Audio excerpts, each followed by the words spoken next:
Bonjour, je m'appelle Dominique et je vais vous parler de la décomposition polaire sous sa forme matricielle. Donc on va voir que quelle que soit A une matrice de GLN de R, il existe un unique couple oméga S avec oméga élément de ON de R et S élément de Sn++ de R, c'est-à-dire les matrices symétriques définies positives. Donc, il existe un unique couple oméga S tel que A est égal, s'écrive oméga S. Voilà. Pour démontrer ce théorème, on va d'abord démontrer un lemme qui dit que si A est une matrice définie, positive, symétrique positive, alors il existe une unique matrice R qui est aussi symétrique positive, telle que A est égal à R au carré. On va faire la preuve du lemme. D'abord, l'existence. Comme A est une matrice symétrique, d'après le théorème spectral, on sait qu'elle a ses valeurs propres réelles et qu'elle est diagonalisable dans une base orthonormée. Donc, d'après le théorème spectral, donc il existe, on va dire, P appartenant à ON de R et D diagonale, tel que A est égal à P D transposé de P. D est constitué en fait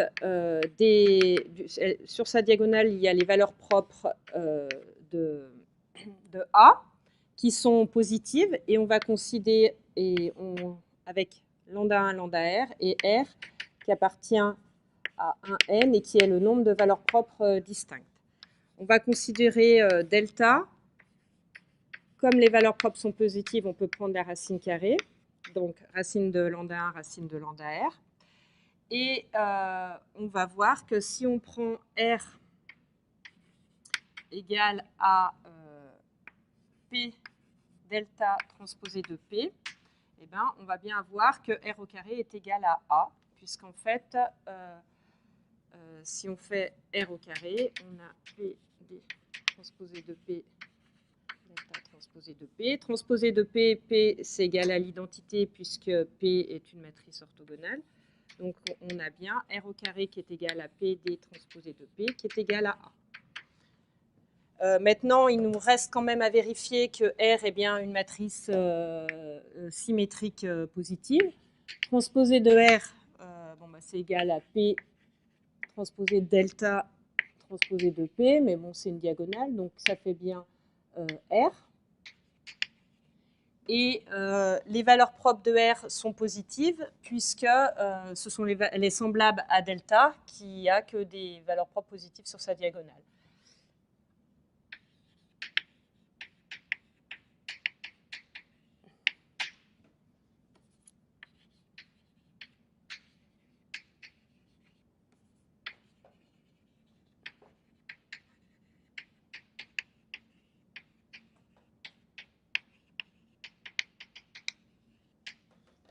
Voilà, donc on a bien l'existence. Maintenant, l'unicité. Alors, pour l'unicité, on va considérer un polynôme gamma, le polynôme interpolateur de Lagrange, tel que gamma de lambda i est égal à racine de lambda i pour tout i appartenant à un R. Et on va considérer P gamma de A, donc gamma de A, qui va être égal à P gamma de D transposé de P. Gamma de D, vu que sur le D, on n'a que les valeurs propres, on aura exactement P delta transposé de P, et donc c'est R. Donc ça veut dire que R est polynomial en A. Maintenant, si on suppose qu'il existe une autre matrice, si on suppose T appartenant à Sn plus 2R, tel que A est égal à T au carré, donc là, on voit que A est polynomial en T. Et comme R est polynomial en A, on a donc que R est polynomial en T. Donc, R et T commutent.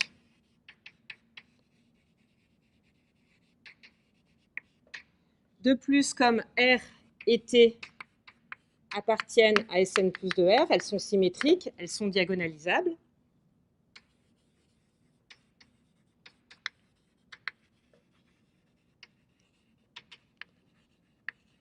Donc, on en déduit qu'elles sont simultanément diagonalisables.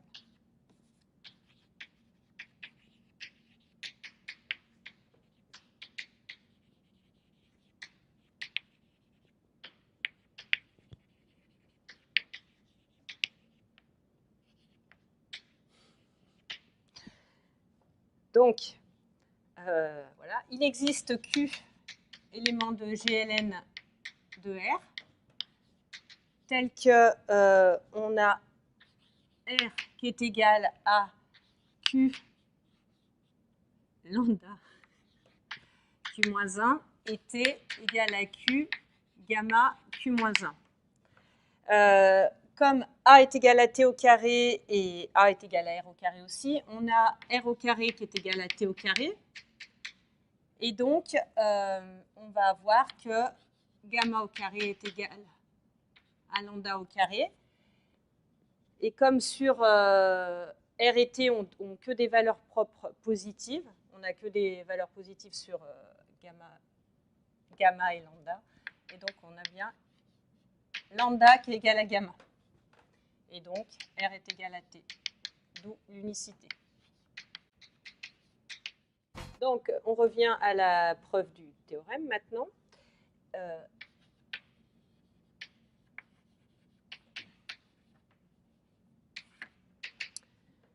Donc, on va démontrer que si A appartient à GLN de R, alors transposé de A appartient à Sn++ de R. Alors, on démontre facilement que c'est une matrice symétrique, puisque c'est égal à transposé de A. De plus, quel que soit x élément d'un vecteur, Mn1C, on a transposé de x, transposé de A, x, donc qui est égal à transposé de AX, qui est égal donc à la norme de x au carré. Ça, c'est strictement positif si x est différent de 0, car A est inversible.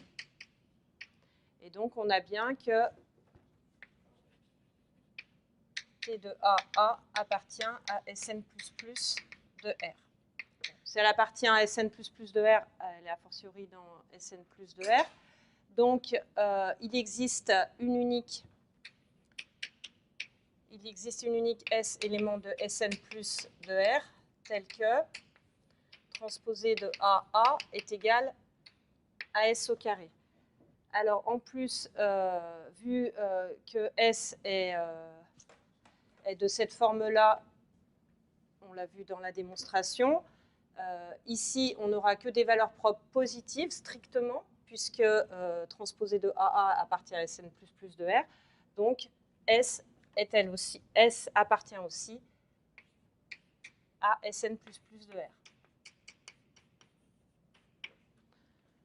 Ensuite, comme elle est inversible, hein, donc on va considérer oméga égale à A S-1.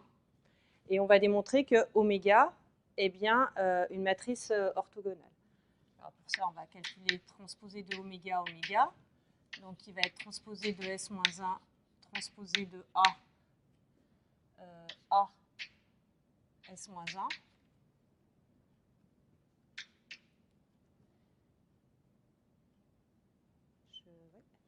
Donc transposé de AA, c'est donc S2, comme on l'a montré ici.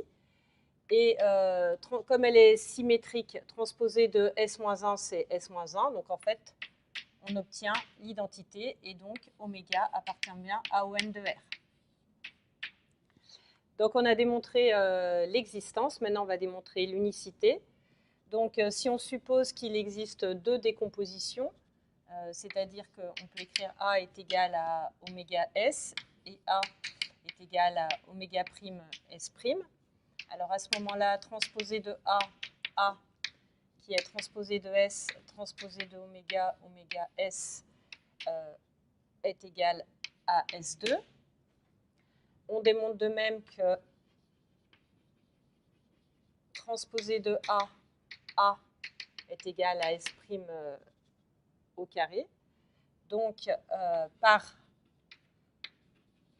unicité de la racine carrée, comme S et S' appartiennent à Sn plus de R, on a que S est égal à S'. Comme S est égal à S', on peut écrire que oméga S est égal à oméga prime S. S, comme elle est dans Sn plus de R, elle est inversible. Donc, oméga est égal à oméga prime. Et on a bien unicité de la décomposition.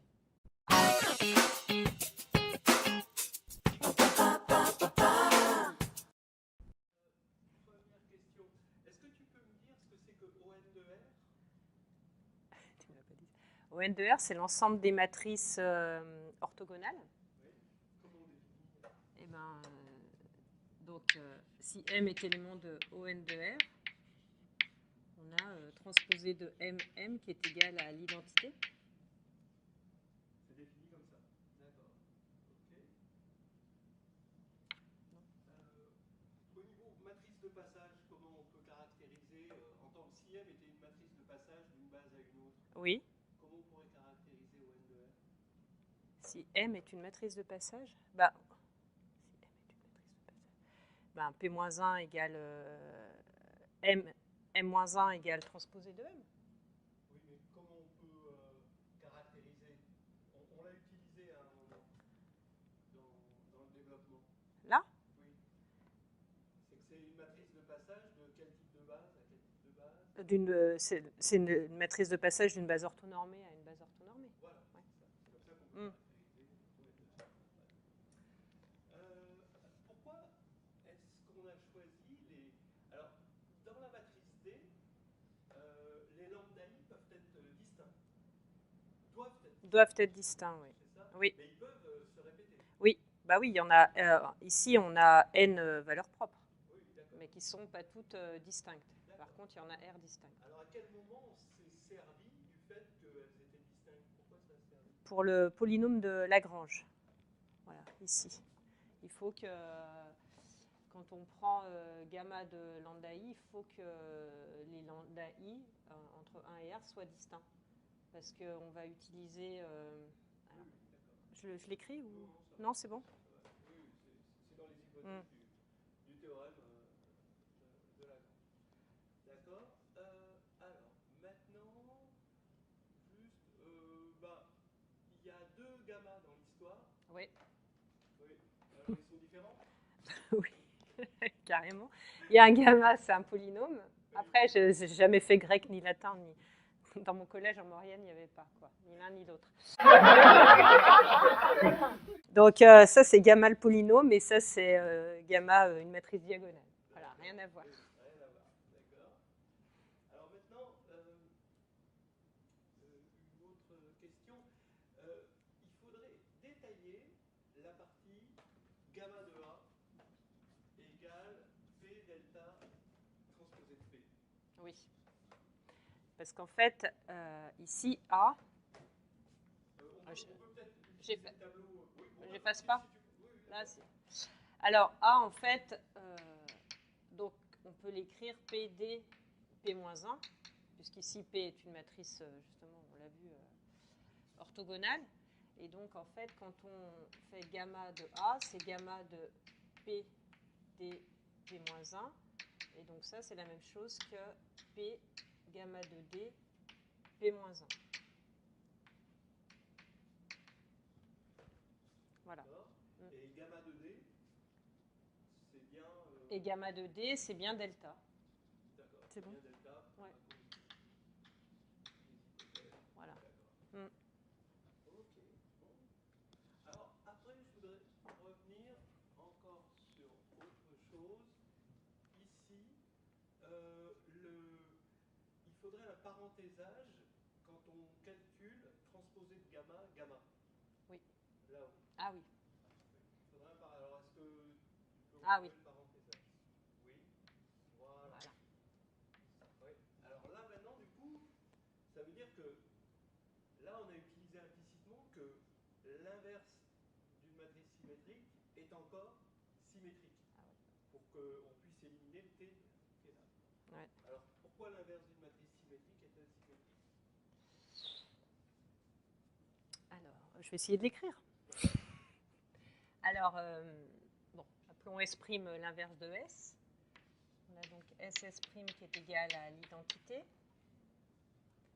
Je vais prendre la transposée. Ça fait transposée de S' qui est égal à l'identité. Et donc l'inverse à droite est égal à l'inverse à gauche. Donc S' égale à transposée de S'.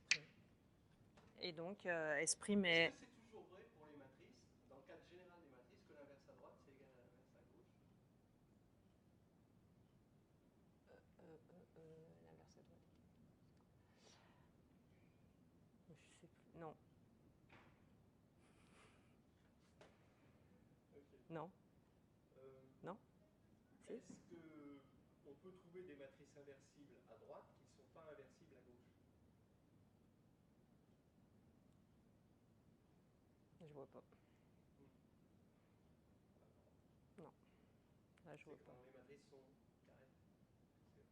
Ah oui. Bah oui. À cause de la formule du grand. Eh oui. Ouais, ouais.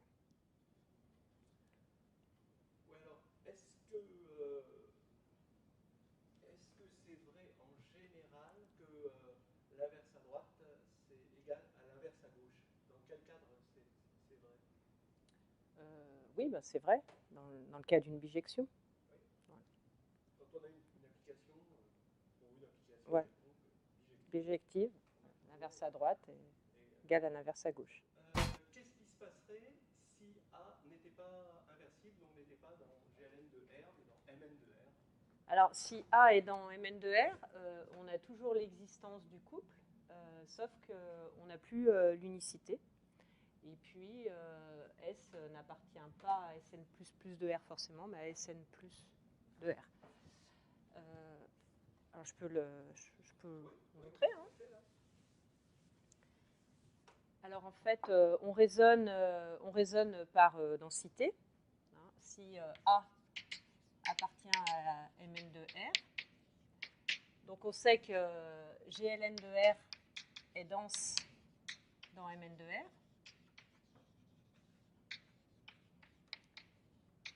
Donc, il existe une suite AK, K élément de N, appartenant à GLN de R, telle que AK tend vers A, converge vers A. Alors, en fait, pour K fixé, et ben, comme AK est élément de GLN de R, on peut lui appliquer le résultat qu'on vient de démontrer. Donc, on sait qu'il existe un unique couple oméga K SK, donc appartenant à ON de R et Sn++ de R, tel que, en fait, on est AK est égal à oméga K SK. Voilà. Ensuite,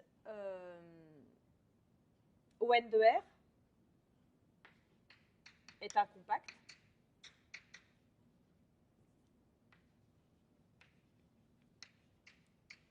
Donc, d'après le théorème de Bolzano-Weierstrass, on peut, de tout de suite, on peut extraire une sous-suite convergente. Donc, voilà, si on considère oméga k, on peut extraire oméga, on peut considérer oméga phi de k, une sous-suite qui converge dans ON de R.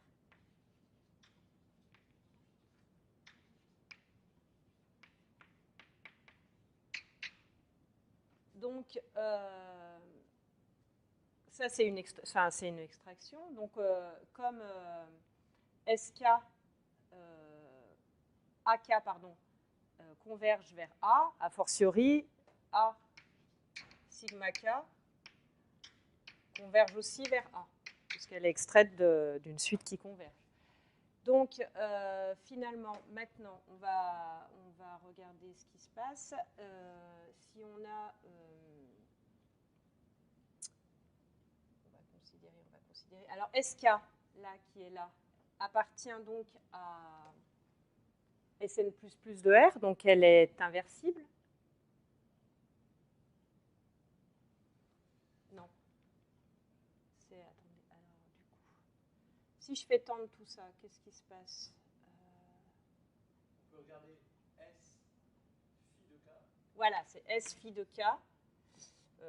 C'est pas sigma, non? S sigma K. C'est oméga K moins 1. Sigma K. AK. Voilà. Sigma K. Bon, alors, si on regarde la limite, bon, A sigma K va tendre vers A. Ça tend vers oméga moins 1. Et en fait, comme l'inverse et le produit matriciel sont des applications continues, on va avoir que S sigma K va tendre finalement vers oméga moins 1 A. Voilà, donc on a une limite. Et en fait, il se trouve que S sigma K appartient à Sn+ de R, qui est infermé. Donc, la limite ici est en fait un élément de Sn+ de R. Et donc, oméga moins 1A peut s'écrire, enfin, oméga moins 1A est égal à S avec S élément de Sn+ de R. Et donc, on a bien la décomposition oméga S. Voilà. Ça rappelle à d'autres questions. Pourquoi est-ce que le groupe ON de R est un compact? Alors, c'est un compact parce que c'est un fermé borné. Alors, c'est un fermé parce qu'on a transposé de M qui est égal à l'identité pour toute matrice de ON de R. Et l'application qui a M associe transposé de M est continue. Et donc, ON de R, c'est l'image réciproque de l'identité qui est un fermé, voilà, par cette application.